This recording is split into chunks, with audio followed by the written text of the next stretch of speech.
again, and it's time for another video on improving a Lima diesel. This time a favourite of mine, the Class 52 Western, or Wizzos as they were sometimes called. Although the model is very old, I think it captures the solid appearance of the prototype well, with the exceptions of the shelf below the cab windows, which is too deep, and the moulded lamps on the front ends. The lamps will be removed, but the shelf will have to stay, unfortunately. The other excruciating features, and one common to all Lima diesels, are the huge D-shaped couplings at each end. These are not only ugly, but mean that the distinctive Western valances underneath the buffer beams are missing. I intend to remove the front coupling and replace it with a valance, but leave the rear one on so that the loco can still couple to my rolling stock. This model is also far too clean. I want my loco to look as I remember them towards the end of their short lives.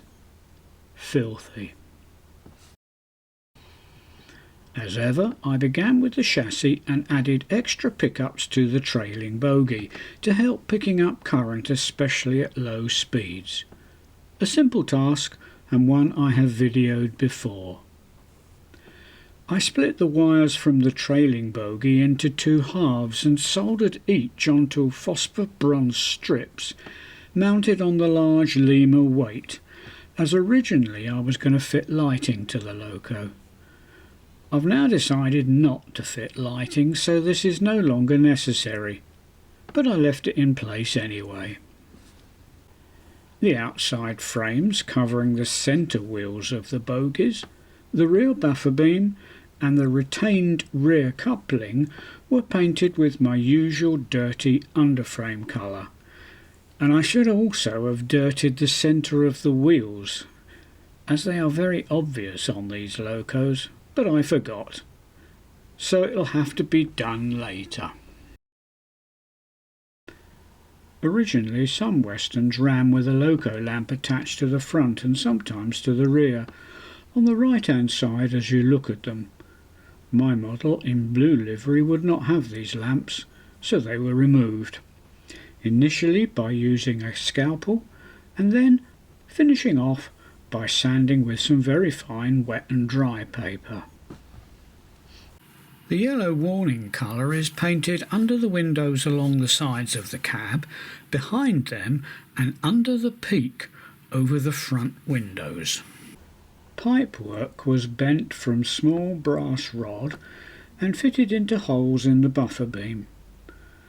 I have previously used 3D printed pipes from West Hill Wagon Works, which are excellent, but I find them to be too fragile for my needs and are easily broken, so this time it's back to bending brass rod. This is not so detailed, but once painted, at normal viewing distance they look all right, and they are strong. The coupling hook is, however, from West Hill Wagon Works, as it is protected from my clumsiness by the pipes on either side. On reviewing the previous video clip, it looks like one of the buffer shanks has split. Another job for later. The buffer beams and pipes were painted matte black and the ends yellow and red. I don't normally paint anything pure black, but this area will be weathered later to tone it down. The fronts of Class 52 locos were very distinctive, with a valance beneath the buffer beam. Dapol sell a pack of 2 as spares for their Westerns, so one was purchased. The only version available was golden ochre, but no matter, it can easily be repainted blue. Much fettling, sawing and filing was necessary before a snug fit was obtained. It took a while, and the finished piece, shown here on the left, is rather smaller than the original, shown on the right.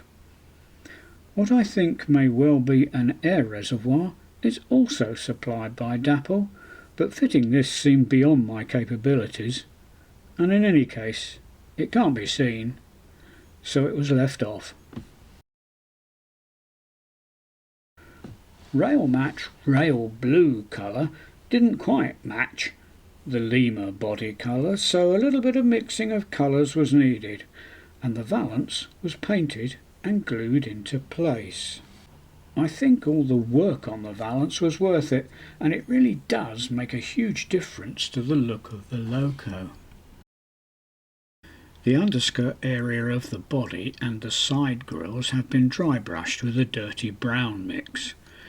The flat area in front of the cab and the cab windows have been masked off with, well, masking fluid, in readiness for the roof to be airbrushed a dark grey colour. Some inverted commas white streaking has been dry brushed onto the yellow to simulate where the paint has been worn off by the attentions of the loco or carriage washing plants, but I don't like the effect, so it will be gone over again later. The roof has now had some attention from the airbrush and is now a dark grey. A light blue colour was vertically dry brushed in places onto the sides of the body to simulate the primer or undercoat showing through after several visits through the washing plants. The body glazing strip has been cut down as it no longer fits over my extra internal wiring and has now been glued in place. I have not renumbered or renamed this loco as I've seen too many models spoiled by this simple operation, so D1071 Western Renown it will remain. I do intend, however, covering the D prefix on the number plate, as these were painted over in real life once steam traction was removed from British Railways.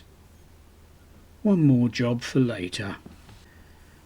The masking fluid on the front shelf and the windows has now been removed, and the yellow front dirtied.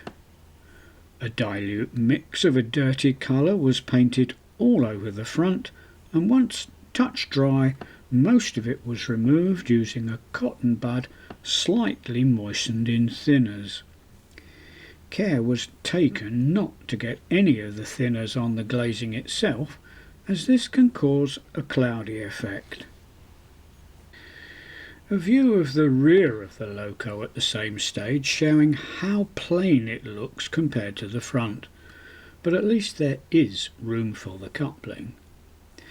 Out of sheer laziness, for this modification I'm going to leave the old Lima coupling on, but in future loco modifications, who knows, I might change the Lima D-shaped coupling for something smaller and neater.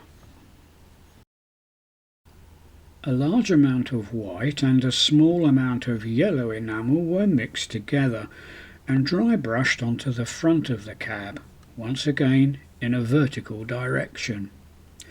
Although in theory it shouldn't, I think it looks much better adding this coat on top of the dirt mix rather than the other way round. With a slit in the buffer shank filled, sanded and painted, the buffers were refitted to the buffer beams and glued in place.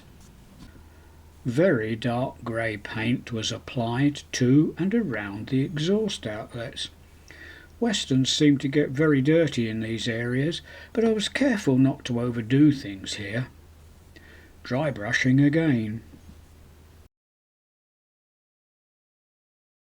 I have finally got round to dirtying the exposed bogie wheels, and also I've now fitted the body back onto its chassis.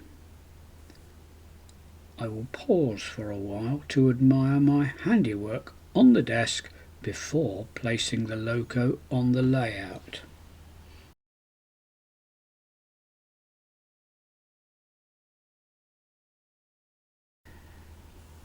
The completed loco awaiting its next turn of duty. Now, that's what I reckon a real Western should look like towards the end of its all too short working life. But then I would, wouldn't I? I hope you've enjoyed this video showing how even simple modifications can make an old Lima model look much better. Oh, and it runs as well as it looks. But that's all for now. See you next time.